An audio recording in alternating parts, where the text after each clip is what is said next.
নমস্কার, আমার একটা ছোট ব্লগে আপনাদের সকলকে স্বাগত জানাই। এই যে এইখানে টমেটো দিয়েছি, আর এখানে এই যে সর্ষে আর পোস্ত বাটবো, কারণ এইটুকু জিনিস তো মিক্সিতে বাটা যাবে না। সর্ষে, পোস্ত আর কাঁচা লঙ্কা এইগুলো বাটবো।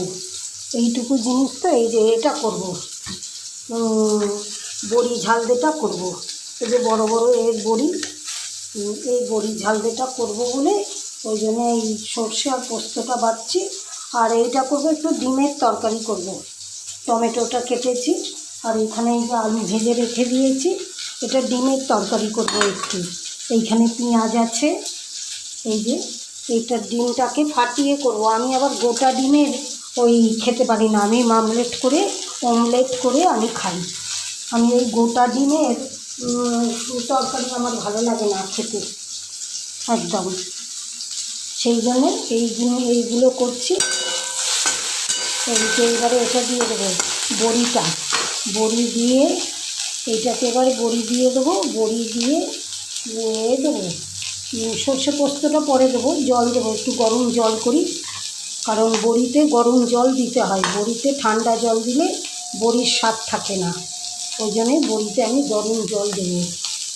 একটু গরম জল তৈরি করে নিয়ে তারপরে গরম জল রয়েছে আমাদের, এর করেই রেখে দিয়েছি গরম জলটা করবো বলে। জল করে রেখেছি। এইবারে এইটা তো হয়ে যাবে। এইবারে আমি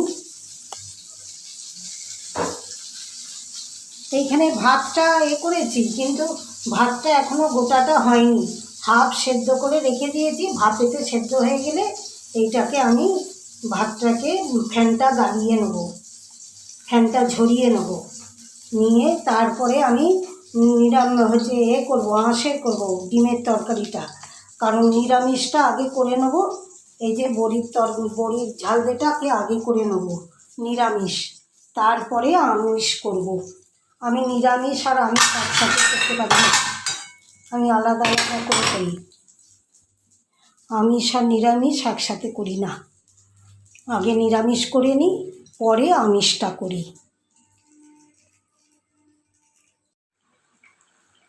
এই যে বড়ি ঝালদেটা বসিয়ে দিয়েছি, সর্ষে পোস্ত সব দিয়ে দিয়েছি, সব কিছু দেওয়া আছে। কাঁচা লঙ্কা দিয়েছি বলে ওই জন্য বেশি শুকনো গুঁড়ো লঙ্কাটা দিইনি। আমরা কাঁচা লঙ্কার বেশি তরকারিটা খাই, কাঁচা লঙ্কা বেটে।